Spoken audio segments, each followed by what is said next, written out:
folks, that music is announced, man. I took a break after the Super Bowl, after Fly Eagles Fly splattered the Chiefs all over New Orleans, Big Easy. And your man is back. Guess what? The NFL season has already started. The draft has been completed. And I got a couple of gentlemen here that probably knows more. They done probably forgot more football than I can remember since yesterday. But that's but that's okay. Out of Elwin Henderson, Gilmore Mill, and Mr. Willie Gibson, Will is probably going to be we're going to probably have to bow down to him. He's covering the Cleveland Browns. We know about that. I mean, I'm gonna clear the deck for him and let him get through with Cleveland.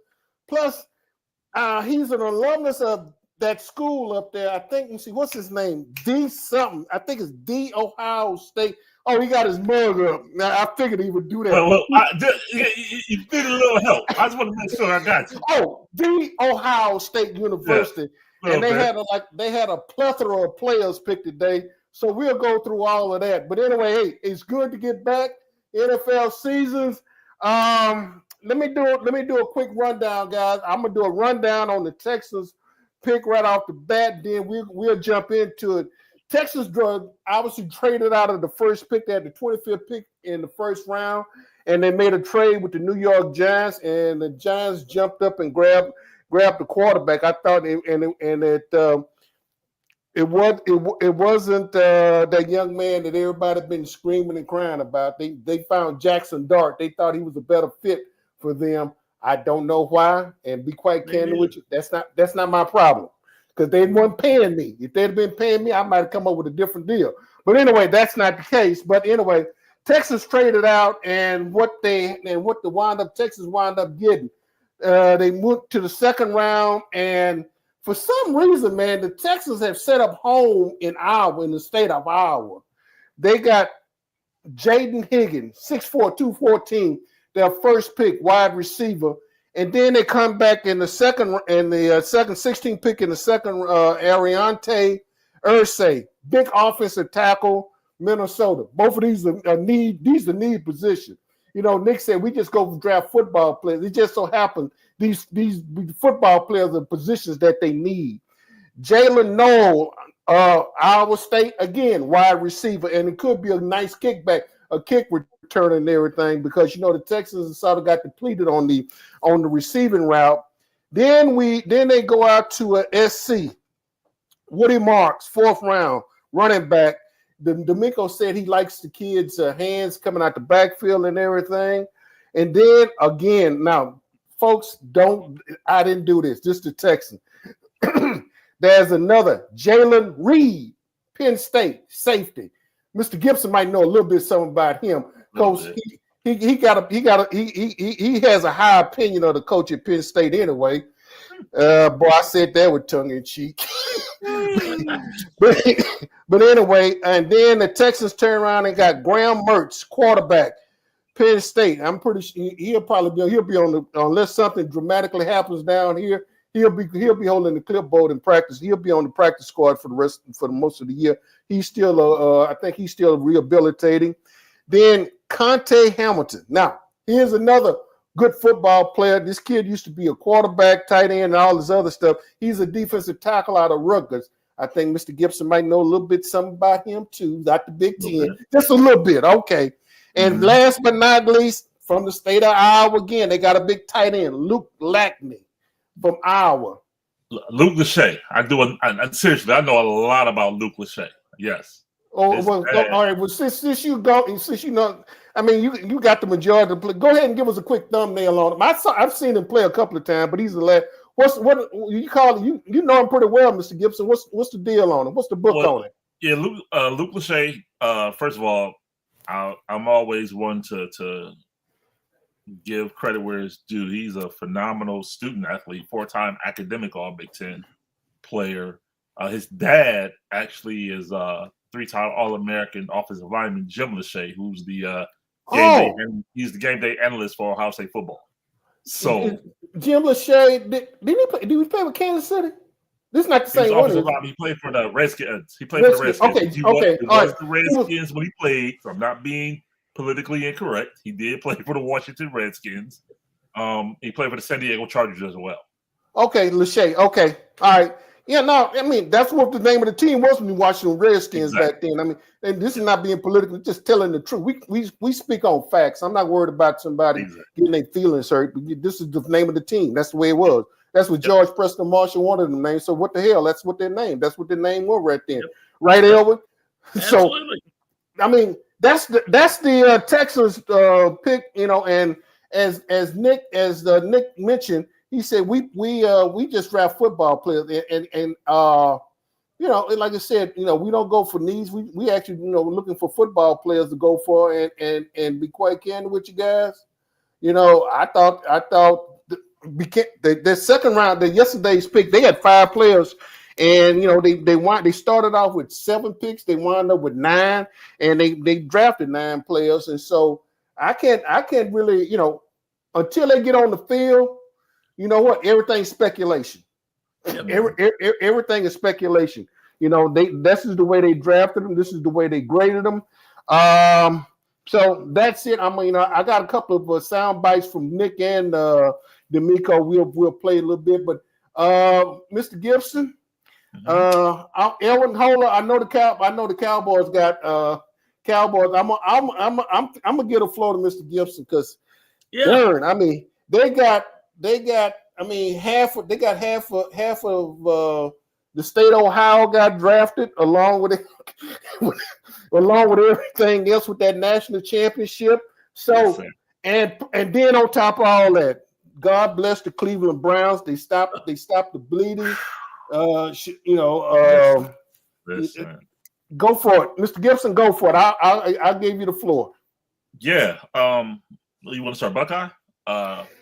Yeah. How many? Yeah. Just quick. What was the final number on the Buckeyes that was actually drafted? Because number 14 Buckeyes were drafted in the this 7th-round draft. Just off the record, Georgia in 2022 had 15.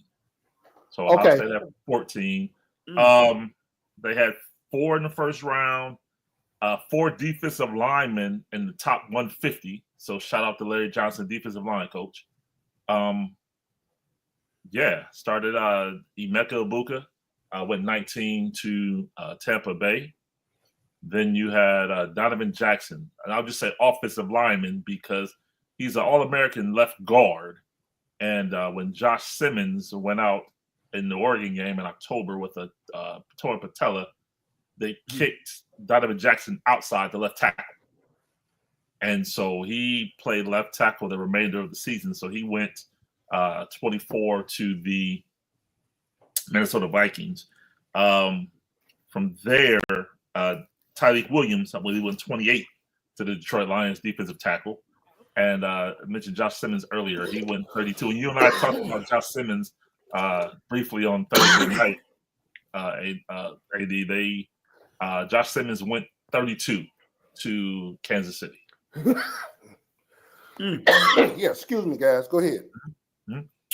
Second round, you had Quinshawn Judkins to the Cleveland Browns at 36, and that was feels a huge need for the Browns. They actually came back in the 6th round today and drafted Dylan Sampson from Tennessee. So it kind of, if you read the lines, tells you what you need to know about bringing back Nick Chubb.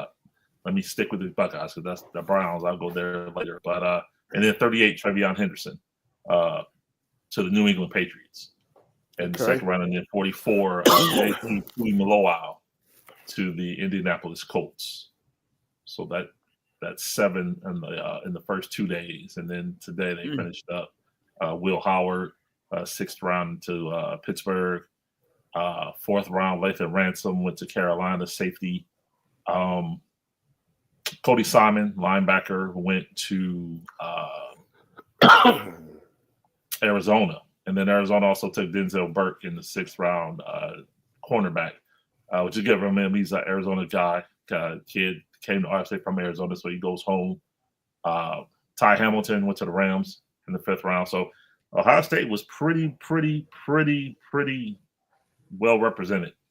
And the hashtag is developed here. Well, that was one kid, and I think you and I've spoken to you about this. I think he's number 44 with the bushy. I think he would play defensive end. JTT. Yeah, yep, JTT. Yep. Now, and I spoke to you about him last year because there was a possibility he might leave last year and go to the league. He stayed around, for this year. And to me, I think he went today. I think he got picked. I forgot who he got picked up by, but I think somebody's gonna get a hell of a pick in this kid. Because this kid motor, every time I watched the Ohio State play, this kid motor was like slamming all the time. So I was, I'm not sure what grade they put on him, but I think he's got a future set ahead of him. Yeah, he went 45 to the Colts. Okay. They're looking for him to do big things in Indianapolis. Right. Now, let's get through the drama. Yep. The Cleveland Browns stopped a lot of bleeding, stopped a lot. I mean, man, you swore the Colonel Commissioner was going to have to come back in vogue if this kid hadn't got drafted today. Yeah. Let's go ahead, and for folks that don't understand what the Colonel Commissioner is, Google it. And I'm not going to give you a history lesson on the Colonel Commissioner right now. But anyway, explain what the Browns. I mean, I know what they did high, but what they've done today that really just sort of squashed a lot of noise today. Yeah. You mean they picked Dylan Sampson? No. Oh. No. They traded a 6th round pick and a 7th round pick to Seattle for pick 144. So they traded 166, I believe 212 to Seattle for 144. And they drafted a quarterback out of Colorado, Shedeur Sanders, at 144 in the 5th round. Who's this kid again? What was his name again? What? Sanders? Yeah, Sanders. Yeah, Shedeur Sanders. He had a sort of a, what I think one he did Johnny Unitas quarterback of the year. Top senior quarterback in the country last year. Yes. Oh, okay. Yeah. And he lasted that far? Yeah, 144. And that's the second quarterback that the Browns took today? During the draft? They took Dylan Gabriel at 94. And they had so did they board get inverted or something? Or did somebody make a mistake or what? I wasn't in Berea today, and I was hoping somebody would ask that, knowing that AB wouldn't answer it, but you at least gotta ask. But that's the question I have as well. What did you like about Shedeur at 144 that you didn't like at 94? Mm-hmm. And I hope to ask that question myself when and if the opportunity presents itself, but they like him. And if you look at, he pretty much has a shot to come in and win the job because Joe Flacco is there on a 1-year deal this year as a mentor to mentor the young quarterback. You have Kenny Pickett, who's on his 3rd team and still on his rookie deal. You have Dylan Gabriel, who you drafted in the 3rd round, and you have the Johnny Unitas Award winner as the nation's top senior quarterback in Shedeur Sanders. So if Shedeur comes in, and I think a lot of it is, I think a lot of it was people wanting to send a message to his father, unfortunately, taking it out on the young man. And you see the quarterbacks that were taken. I can understand the 1st round. 2 quarterbacks were taken. I don't pretty much have nothing to make that. Second, 3rd round, up until Dylan Gabriel, I was kind of confused. That confused me why Dylan Gabriel was taken before Shedeur Sanders. But as he said in his introductory phone call just a moment ago with the Cleveland media, as well as Andrew Berry and Kevin Stefanski said, and this is true as far as that, but once you're in the building, it doesn't matter where you're picked, 1st round, 7th round, undrafted, right. Just coming here ready to work, ready to compete, and all is well. So at this point, he's a Cleveland Brown, where he's drafted, nobody. I mean, that's for us to mention, but it's not going to be mentioned at 76 Lou Groza Boulevard. It won't be mentioned. Yeah, the only thing it probably cost him, he'll probably made more money on his NIL in Colorado than what he'll make on this contract. But you know, and I think I can stand 10 toes down on that one. And I haven't seen his NIL, but I know for a fact his NIL contract was going to be bigger than what he's going to sign now. But you know what? It's the second contract he'll be paying for, be playing for. Yep. And so, all right. Hold that. Let's come back to Mr. Sanders. Elwin, Jerry Jones, what did the Cowboys do today, man? Well, in the draft overall, you know what? I think everybody in Dallas felt like that their biggest need was to get a wide receiver 2 that could be opposite CD Lamb, that nobody would be able to cover both of them, no matter how much talent they had on defense. And I was sitting there hoping and praying for my Texas Longhorn, Golden. You know, Matthew had the fastest 40-yard dash in history of the combine. And when they took an offensive lineman at number 12, Tyler Booker from Alabama, I'm like, what in the absolute heck are you thinking? Now, granted, we saw replacing Tyrone Smith. To me, when I saw that pick, I thought that was to replace Tyrone Smith. Yeah, I think it was. And obviously they had some offensive line problems. But when you could have had the absolute best wide receiver in the draft opposite CD Lamb, I thought that was a totally stupid mistake. And I'll say that to Jerry Jones. We needed offensive line help, but we could have got that further in the draft. Now, then at number 44 in round 2, we need a running back. What do we get? A dadgum edge rusher. Yeah, we still need some help on defense, or Dallas does.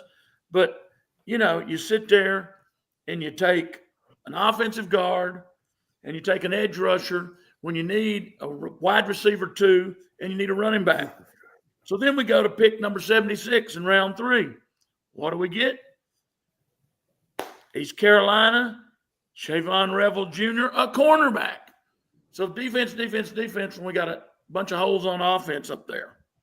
Then, of course, they were supposed to have had round 4, number 114, but they traded that to the Panthers back earlier when they did the Jonathan Mingo trade. And I think Jonathan Mingo can be a good asset in addition to the Cowboys, but I don't think he's a true wide receiver 2 to CD Lamb. I don't think he can be a Matthew Golden. And of course, it irked me even more to see the cotton-picking Green Bay Packers get Golden. When, you know, they're a team on the rise right now, and now they got one of the fastest guys in the NFL. Then in round 5 at number 149, they finally took a running back. They did get a running back, Jaden Blue from Texas, that I think can be a solid running back for them. You know, can he be an Emmitt Smith? I don't think so, but maybe I'm wrong there. Then at pick 152, they go back to defense, get linebacker Shamar James from Florida. Then, of course, the number 170 pick, they had traded to the Bills for Kaiir Elam, the cornerback. And the comp pick, number 171, they had traded that to the Patriots when they got quarterback Joe Milton a couple of weeks ago. I do think that was a good trade to get Milton. I really do. And then, of course, number 174, they had traded to the Cardinals. In round 6, pick number 188, they traded that to Tennessee for linebacker Kenneth Murray. So, again, we got a lot of defense. Then in the 7th round, number 217, that was from New England. They took a defensive tackle, and I may not pronounce his name right, Jay Toya from UCLA. And then at number 239, they got another running back, Phil Maffa from Clemson. And then number 247, the pick they got from Carolina, they took, and I probably sure ain't going to announce this guy's name right, Tommy King Basote from Maryland. From Clemson. And then their last pick, or I know I skipped a pick, I'm sorry. In the 6th round, number 204, they got a Johnny Cornell from Oregon. So, all in all, I think they bounced back well. I'd give the Cowboys probably a B+ on what they got. But it could have been an A+ if they'd have taken Golden with that number 12 pick. So, I'm looking forward to see what Schottenheimer's going to do. I know he got a lot of football knowledge from his dad because Marty was an excellent NFL coach. But, I think it remains to be seen how all that shakes out. But I do want to add one more side note, talking about all of those Ohio State players that were selected. The Texas Longhorns had their all-time program record, 12 former Longhorns that were selected in the draft the last 3 days. So I got to send a congrats out to my Longhorns. Hook them. Okay. It's 14 more than 12. Hey, I want to say one thing. I want to say one thing more about the Texans. Wait. Since you're laughing at me, I'm going to change the subject. Go ahead, man. I'm messing. I'll tell you what. AD, you and I talked about it many, many times. When Nick Caserio first came to Houston, it's like, oh, crap. We know what Bill O'Brien coming from New England did to this team. I was totally against it. I didn't like it one little bit. I thought he came in really arrogant, but I will be the first to say I was wrong. That guy looks like an absolute genius at what he has done with this team, not only the past couple of years in the draft, but I'd give the Texans an A on the draft this season as well. You know what? I'm still debating. Because you know what? I've seen these kids all over the place. Yeah. Here's a couple of things. Here's a couple of areas.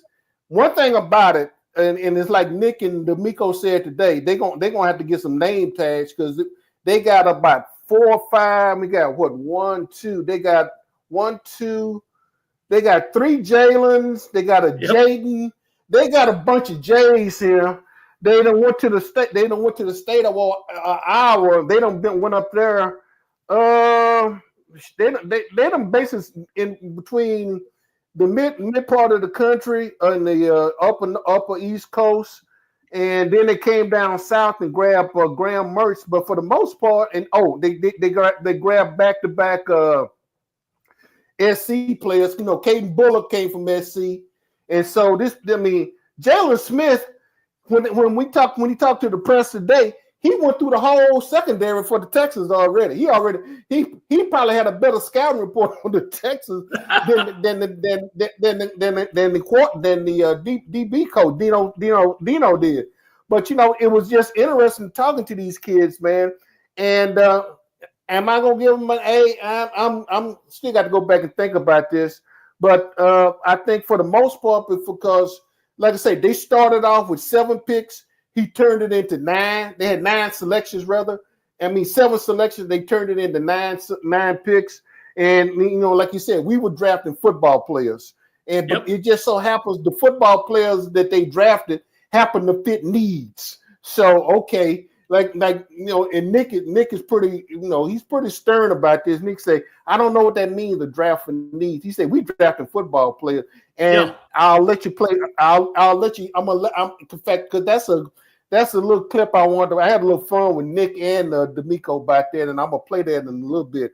But back to the Cleveland Browns, Mr. Gibson. Yes, sir. Who's gonna be the quarterback? I mean, how's this thing gonna play out? I'm just curious. Yeah. Go for it. I think I would prefer Shador not play this season. Yeah. I really would. I think you either go Flacco or Kenny Pickett. and you let Shador. Look, let me say something about Shador. This is what and you all know this. This is about, as most things are in life, relationship. Yep. Right. This is about relationship. The Browns quarterback coach is a gentleman by the name of Bill Musgrave. Bill Musgrave has been offensive coordinator in the league, several teams the last 20 years. He's in his second season as quarterback coach for the Cleveland Browns. What does that have to do with Shador Sanders? Bill Musgrave was a scout team quarterback in 1994 for the San Francisco 49ers. Why do I say that?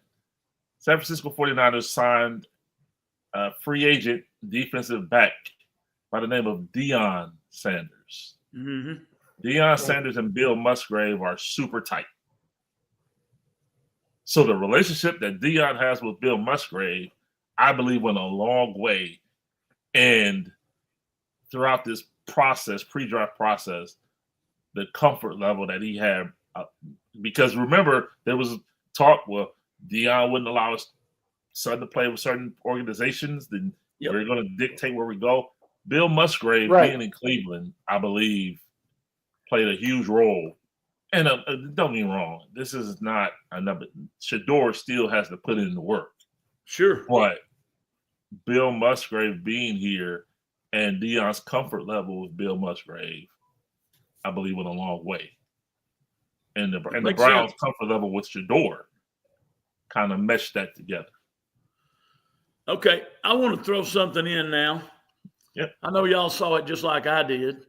I found it a bit odd, since Donald Trump hates the NFL, that he spoke up and said it was a shame that Shador Sanders was not drafted in the first round. Interesting. Yeah. I found that really interesting.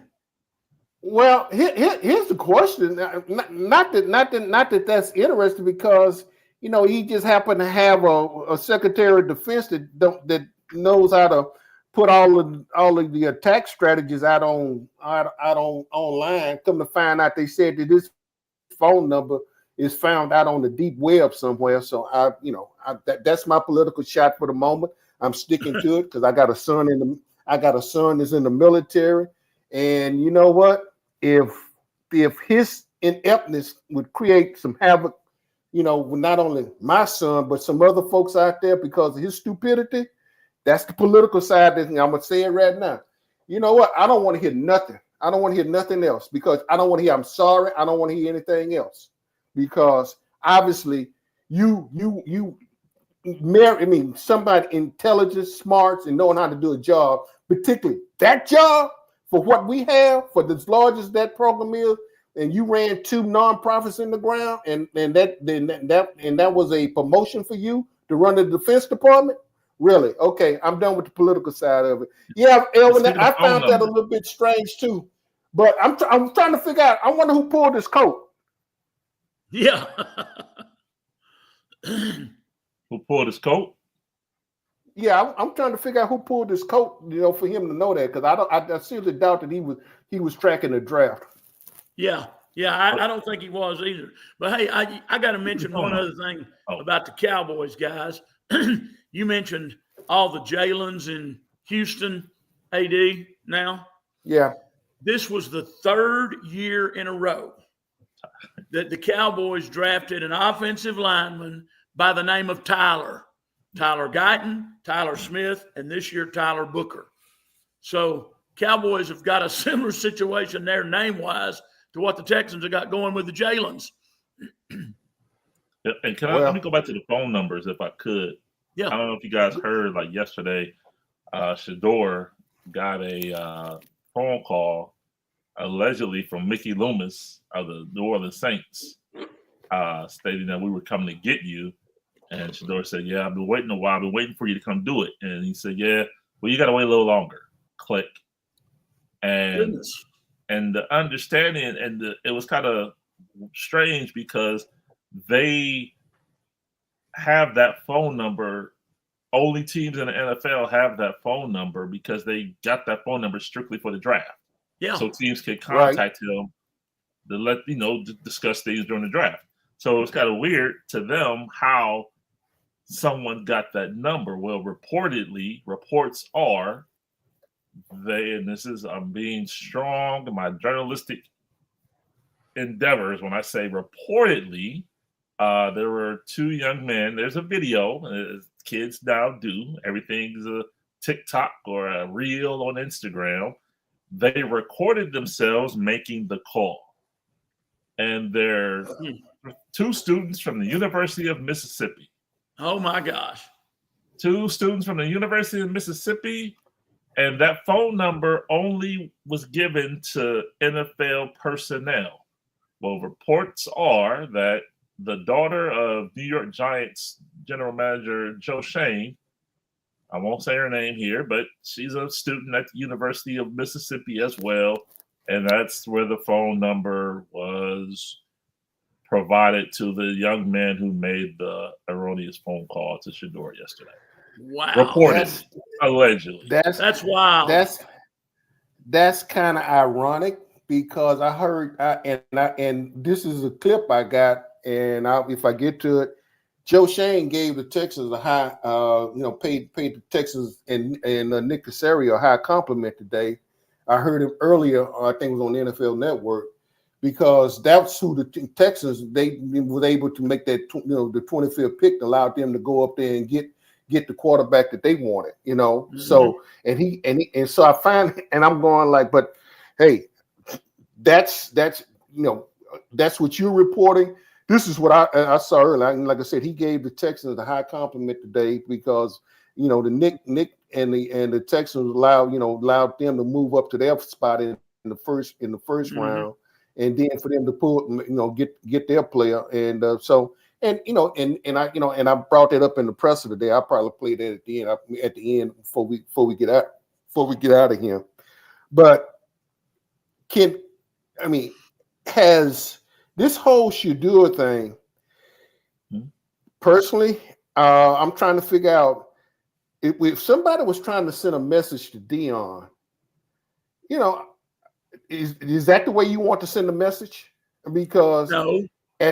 At the end of the day, I love my kids just like y'all love you. Mr. Gibson, you got me. Everybody, and the thing about it, Deion Sanders is a Hall of Famer. Okay, yep. He earned his stripes. He did. He earned his stripes on the field. He earned his stripes on the diamond. And somebody said, you heard, didn't put their names to it. He was arrogant. He was this. He was that. Name me a starting quarterback in the National Football League that doesn't have some arrogance or something. That these guys can't. They not twitch right. You want somebody arrogant. You want somebody, a gunslinger type mentality. Yes, from where he's come from to where he is now. So I don't think the final chapter. I know for a fact the final chapter has not been written with this Shador Sanders situation. But no. And AD, I had heard, and I don't know how reliable it was, but I had heard that the Saints were planning to draft Shador at number 40 originally. Okay. But they didn't. They didn't. That's what I had heard through the grapevine. We're talking about the question is, if they were, what happened? What changed their mind? And we're talking about the last pick that the Browns made at 144. It's wild because no one's talking about the trade anymore. Yeah. No one's talking about the trade that they made at 2. Yeah. How they got blasted here locally. Andrew Berry doesn't know what he's doing. He passed on Travis Hunter. How could he do that? He needs to be fired. And he got a haul for number 2. He moved down from 2 to 5. And got a 4th round pick, a 6th round pick, as well. I'm sorry, he got a 2nd round pick, a 4th round pick, and next year's number 1 from Jacksonville. I don't think Jacksonville's going to be. They won't be playing in the Super Bowl. I don't predict them to be playing in the Super Bowl. Right. So to move down 3 spots, you got a second round pick at 36. He used to pick Quinshon Judkins. They got the 4th round pick at 126, who they also ended up at 126. They ended up taking Dylan Sampson. And then they have next year's number 1 to trade down 3 spots and still get Mason Graham, the top defensive tackle in the draft, who also, by the way, helps Myles Garrett, the best player on defense, defensive player of the year, Myles Garrett. Yep. So, let me ask the question. We've been talked around. We've been going on this for about 36 minutes now, and I promise you guys, I'm gonna get you out of here in a little bit. Deshaun Watson, is he still? I mean, where does he factor in this picture, or is he just going? Yeah. He's going to collect. Or is he going to collect the rest of his contract? And what? I mean, what's the word there? You're there on the scene. What's the word coming out of? What's the word coming out of Cleveland on Deshaun?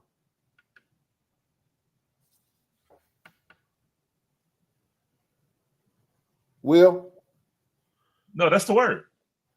Oh, I'm sorry. That's the word. That's the word. You gave it away, AD. Yeah, oh, that's okay. the word. That's the word.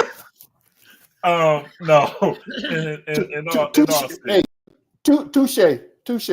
Yeah. No, in all seriousness, they moved on. I mean, they owe him $92 million over the next 2 years. Deshaun, it's ironic. I found this very, very interesting. Speaking of Deshaun, that after the first round of the draft yesterday, he posted a video on Instagram. Again, that's the way of the communication in the 21st century, I suppose. Yep.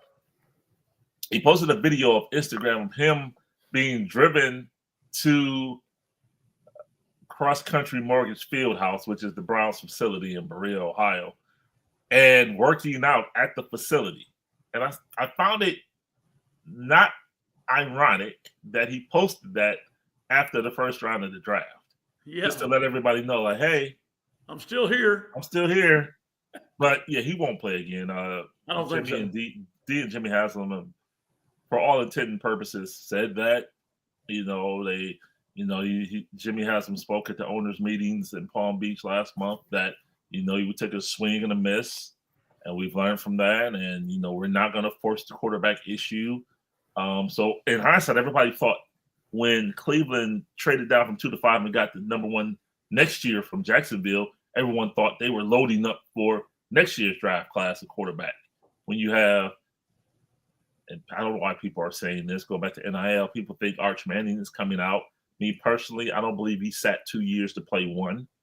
I think he's coming back, as well as the fact that he's making $6 million in NIL, but hey, I'm not in his pocket. But those things, to me, I don't see him leaving after 1 year. But you also have Drew Aller from Penn State, who, by the way, grew up 25 minutes away from the Browns facility, hometown kid. So those type thoughts start going through your mind, like, okay, they're loading up for 26, and then they come up this year to draft Shedeur Sanders.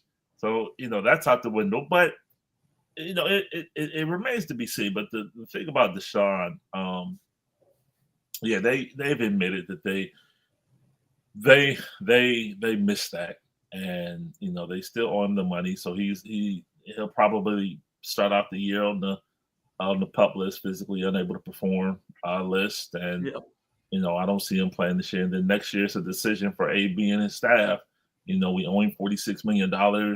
His cap number, I think the last time I looked, and I can look that up again, was like $73 million. With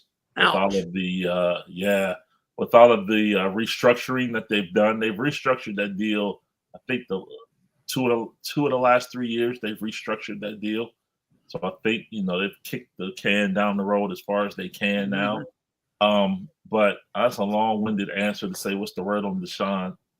There's no word. He probably, in my opinion, he won't play for the Cleveland Browns anymore.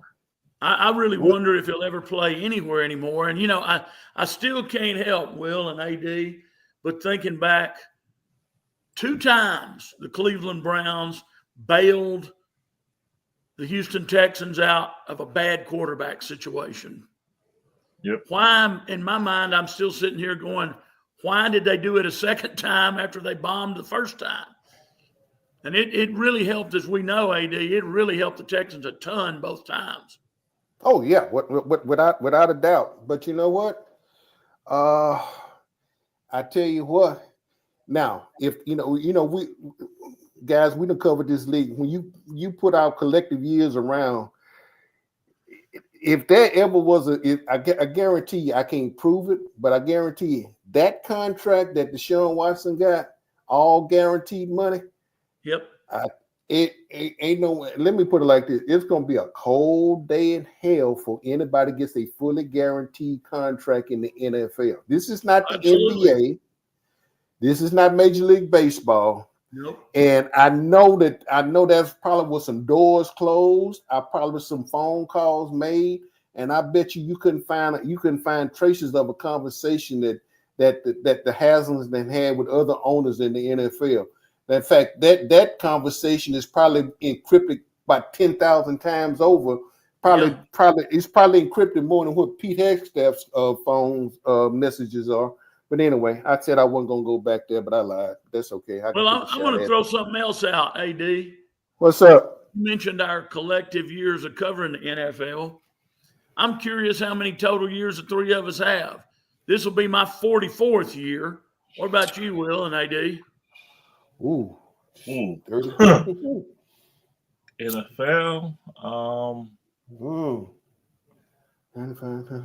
30 plus. I started with the Oilers, man. I know. I started covering the Oilers. I started covering the Oilers when they were over off of over here for anyway. I can't think of the name of the street. I started way back then. I started covering the Cowboys in '77. And I started the Oilers. I will tell you why I'm laughing. Go ahead, AD. 77. It was probably going to be about. You said 77. I'm probably going to go like 80, about 80ish, around the first part of 80 when I first started. And the legendary Texas Hall of Famer Ralph Cooper and then the late Max Edison, Loud Max and I to start. It took over his show. Yep. And that's really how that was the genesis of my reporting and everything. In fact, like I tell folks, my first Super Bowl I covered was 1995. It was the Dallas Cowboys, Buffalo Bills in Atlanta. Yep. Emmitt Smith was the most valuable player of that game. Yep. I was there. And so, yeah, I've seen the good Lord has blessed me to live. I've seen all 59 Super Bowls now. Now all of them I can't remember.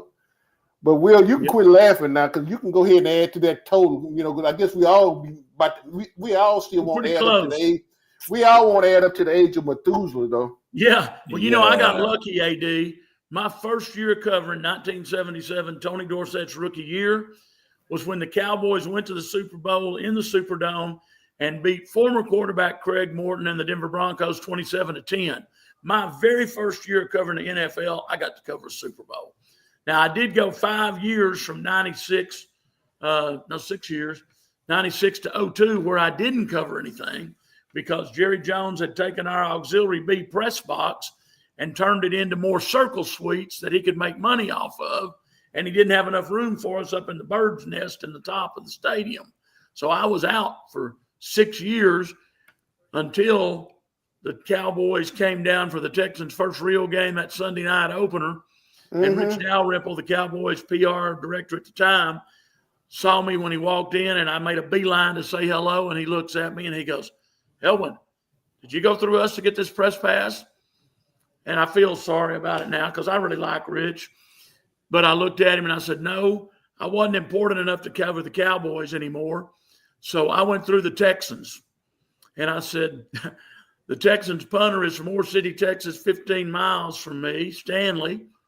And I said, "So I'm probably going to turn some Cowboys fans into Texans fans up in East Texas now." And he looked at me and he says, Get a hold of me. We can work you in.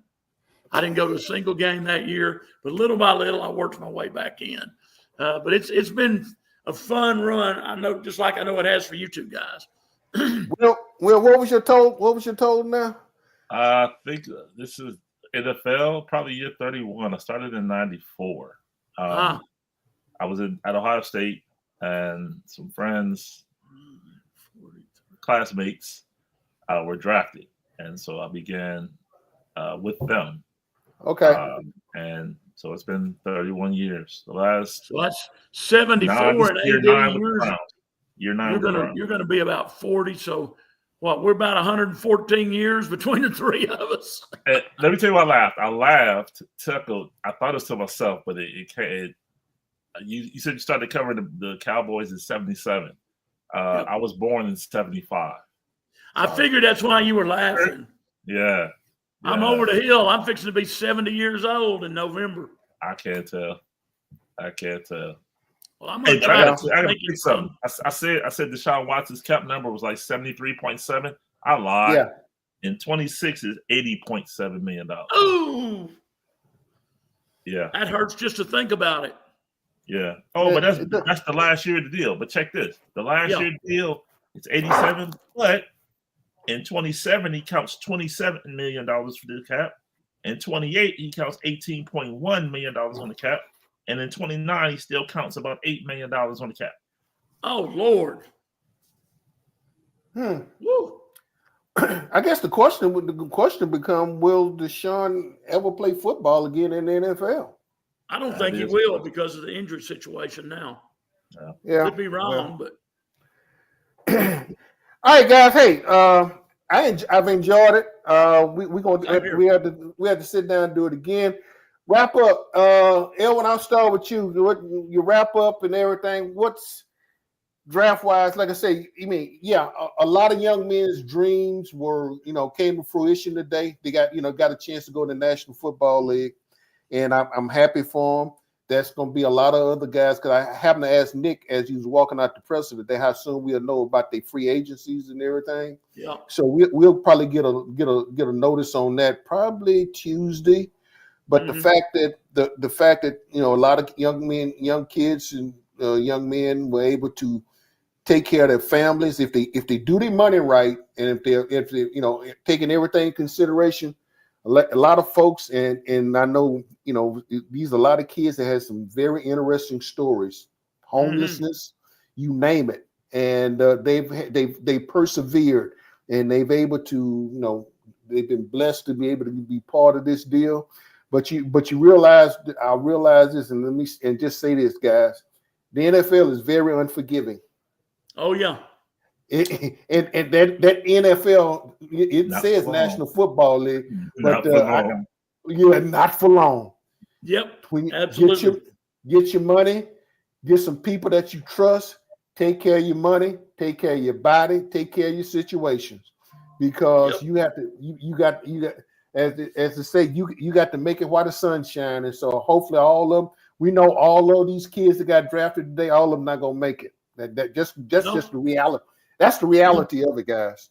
We know they're not. I kid Will about, because I was looking at the number of players that Ohio State had drafted today, and some of those kids, because Will and I talked about, watching them. Some of those kids I don't know them personally, but I just from afar you watch them, and you happy, that and I realized, and Will and you and I talked about this.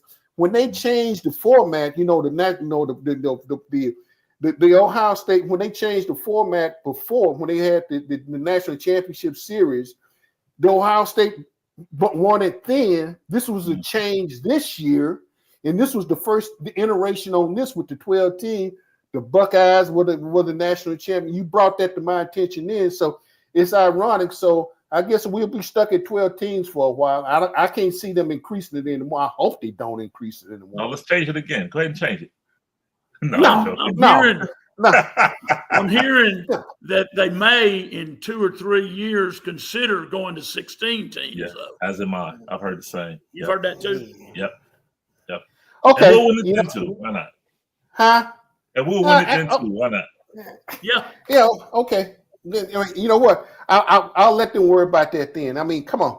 I mean, I think I'm good. I think it had to be increased over 4. I agree. Oh yeah. I thought the number. I think 12 is a nice workable number, and because it covers your major bowls and all the other things. And I think that's a nice workable number. So I'm good with it. But hey, congratulations again to the Ohio State Buckeyes. If Ryan Day learned anything, I know like every time like when Nick Saban was at Alabama when he was there, that was everybody that got recruited. I mean, got drafted. That was the recruiting tip sent to kids that want to go to Alabama, man. I mean, so Yep. I'm pretty sure that the Buckeyes are doing the same thing now. Hey, did you see this? The Twitter tag is #developed here.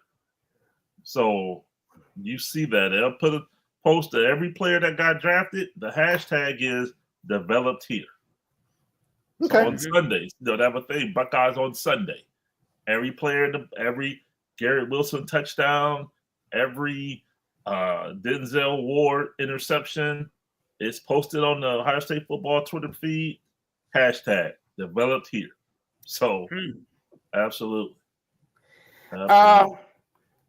Elvin, Will, final points closing out, and then I'm gonna cut you guys loose again. Hey, man, I'm most appreciative. Obviously, we're gonna at the start of the season, we're gonna do the smorgasbord again. We'll pick all the divisions and all the other stuff like we've done this past year. We'll get started right before the season. I'll be bringing everybody in. We'll be adding more folks, and it'll be a Donnybrook trying to figure out who's gonna wind up. Where's the Super Bowl next year? Oh, it's in San Fran. Huh? Is it San Fran, and then it goes to SoFi the next year. Yeah, Levi Stadium. So it stays on the West Coast for a couple of years coming 2 up. 2 years, yep. And then we go back to Atlanta. Okay. Oh, okay. Go back to Mercedes-Benz or whoever the case may be. Okay, Yep. that works. Works for me. Lord willing. Will, wrap it up from your standpoint, sir. Yeah. And again, go for it, man. No, again, as always, thank you for the opportunity. Great for me to be in the company of such esteemed gentlemen as yourselves. We don't take cryptocurrency now, so don't think you go. Yeah, I was going to say, I'm glad I got my shorts on with that comment. It's getting pretty deep in here. No, but we talked a lot about the last pick, but I just want to talk about a couple other picks for the Browns. Of course, go ahead, man. Number 5, but third round they picked a tight end from Bowling Green, a MAC school, Mid-American Conference school, a Group of 5 school. Harold Fannin Jr., tight end from Bowling Green. And with this team going back to the Kevin Stefanski offense, they're going to run the ball. So Quinshon Judkins and Dylan Sampson will be utilized. But they also use a 2 tight end set. And with David Njoku in the last year of his deal, they drafted the young man, Harold Fannin Jr. from Bowling Green in the 3rd round, led the nation from a Group of 5 school, led the nation in receptions and receiving yards. So that's a name that I want to leave with everybody. Come September, look out for the name Harold Fannin Jr., tight end from Bowling Green. The Browns, I think, got a steal in the 3rd round with that young man. Local as well, from Canton, Ohio. Local, probably about 35, 40 miles from Cleveland. So wow. Okay. Hey guys, I appreciate it. I'm gonna close it out. I'm gonna go ahead and close it out. I'm gonna drop it down. I'm gonna close it out with and run a couple of these tapes, these comments from Nick and D'Amico. Guys, I appreciate it. Like I said, we'll get together later on, right before the season starts. We'll have a big soiree when everybody gonna step out. We're gonna look brilliant as all I do. We're gonna predict they're all the winners all the way down to the Super Bowl and mess around there. Like I said, that don't mean squat. Because you know what? Hey, everybody has an opinion, and you can throw it out there, and we're gonna have fun doing it. Again, I appreciate it. A whole lot this last year, AD. No, we were all pretty close to on tap. Yeah, I mean, come on, man. I think when you put all our heads together, hey, man, we can make a rocket go to the moon. Yeah. I mean, let's face it, and like I tell folks, it's football, okay? we're not trying to do a Mars lunar rover. It's still football. No. It's still blocking and tackling. They try to make this thing. It's still you got to line up. You got to line up on. You got to put your 5 out there. I got to put my 5 and 7 or whatever. 12, 10 dime packages. All that's cute and everything. But you know what? You still got to snap the ball and you still got to execute the plays. So and I'm taking everything in consideration. I love the sport. I love it. And guys, I appreciate it and thank you. Hey, y'all take care. Hey man, y'all take care. I'm gonna wrap it up with my comments from the coaches, and then I'm going to shut it down. And I'm gonna go in and I'll go hide for a little bit, and we'll keep that red cup. Oh yeah, for sure. Yeah, Absolutely. Yeah. By the way, go ahead. Go ahead, man. I was going to say I got one more quick comment I got to tell you. You know, AD, I was watching my Gilmer Buckeye ladies softball team just last night and today. Right. We won in 9 innings yesterday. So today, if we won game 2, we wouldn't have to play a third game, which is what happened. But we went 8 innings before we won today. But I went over and showed the team and our head softball coach the shirt I had on today. And it's the Three Stooges, and it says go hard or go home. And I think that's what the NFL draft is all about too. Go hard or go home. Well, hey, you know what? I like I said, this whole Shedeur Sanders debacle is done, is over with. Tip my hat to the Cleveland Browns. I'm still wondering how y'all juxtapose those 2 quarterbacks, one over the other. But you know what? That's okay.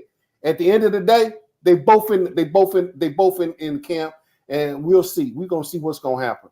So, and you know what, AD, this is Scarlet. And we also have Gray. So Scarlet and Gray. All right. Just want to let you know, man. Just want to let you know. Yeah, we also have Scarlet and Gray.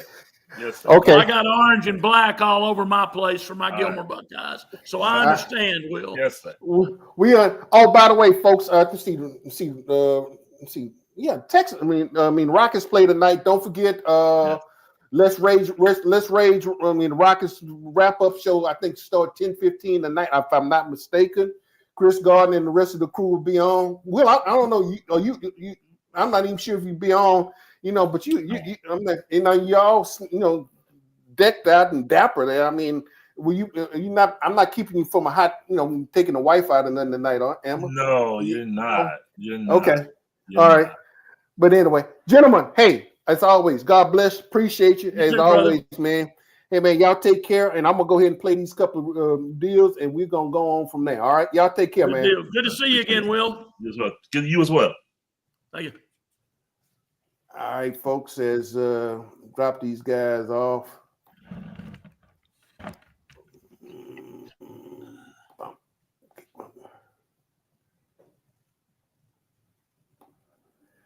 Elwin's down, Will's gone. I want to play these real quick. A couple comments, and let's see.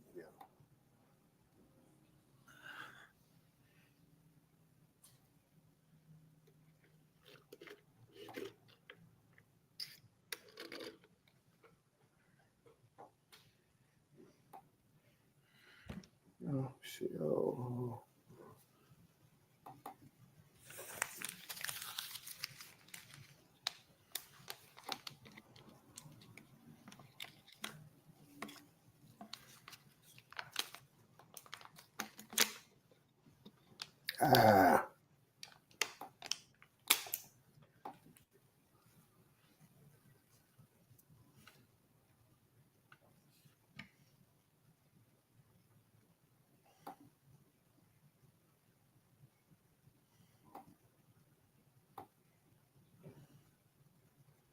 Trying to get these guys. I want to get that. Might not get it to play tonight. There you go. Not getting much sound. Where's the sound?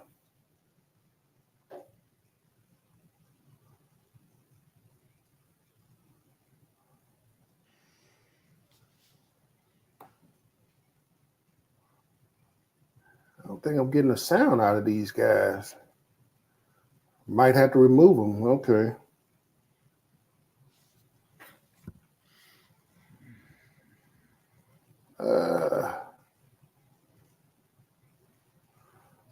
Well, let me try this one. Add to this. See how this one goes.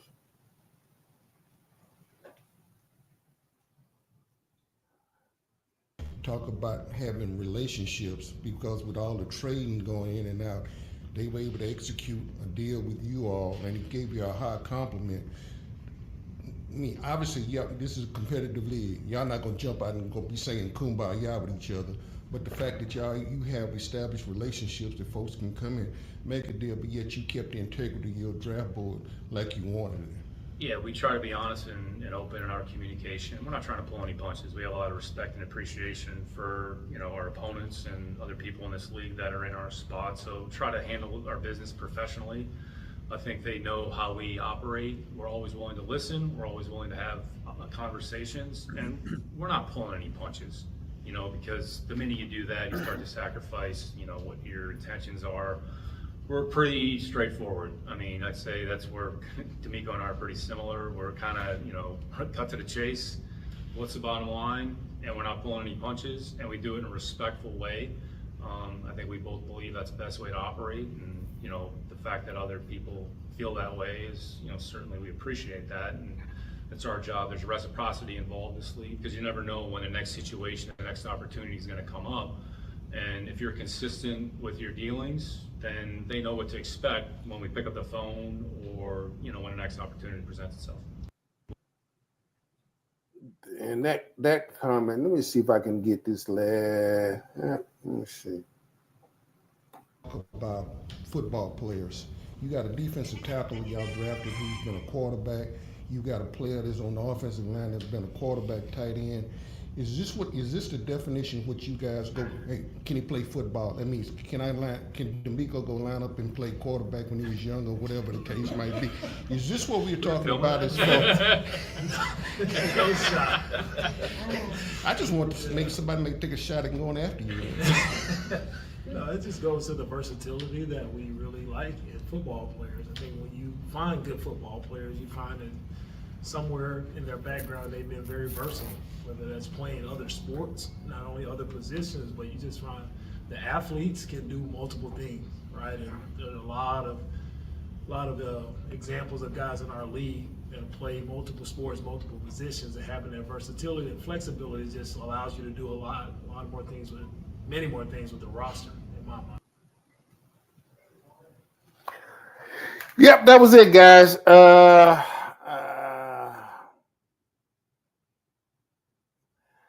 Getting ready to wrap it up. Then, appreciate the comments. Willie Gibson, Elwin Henderson. Been down these guys a long time, went up and down the road, particularly Elwin. We go back, so let's see, we've been moved. We probably like the Jeffersons. We've been moved around in where we've been moved up and down in press boxes where we used to sit, and we start sitting on one end, and then we don't work our way back down to the middle of the field. I think at one while we probably started off around by the end zone or the 5-yard line, and now we probably around about the 35 or the 40-yard line watching games together now. So it's been a long and productive friendship. Appreciate it as always. And as I do this wrap, folks, this is your man, Adolphus A.D. Moore, signing off from the Ad Max Corner. I'll be back. Stay tuned. Oh, follow me on X. I'm still there. I'm looking at some other websites. Follow me on the Ad Max Corner Instagram, which follows in my Facebook page, and also follow me on X. And there'll be some clips out there, and also the Houston Roundball Review. Look on that website as well. So hey, without further ado, your man, I'm out. If tomorrow's Sunday, just because Easter's over with, I know Mother's Day, Easter, and Christmas, some of y'all show up on those 3 particular days. Hey, why don't you surprise yourself and show up for Sunday for a day that's not, come on to church. You had a good time last Sunday. Why don't you come back again for next Sunday and just see if the message is still the same? And I guarantee you it is. I'm signing off. This is your man again, Adolphus A.D. Moore, signing off. Thank you. Appreciate. God bless. And you'll be looking for stuff down the road, and follow me on as the Texans get into the OTAs and start bringing the players in. Ladies and gentlemen, I'm out. Ciao.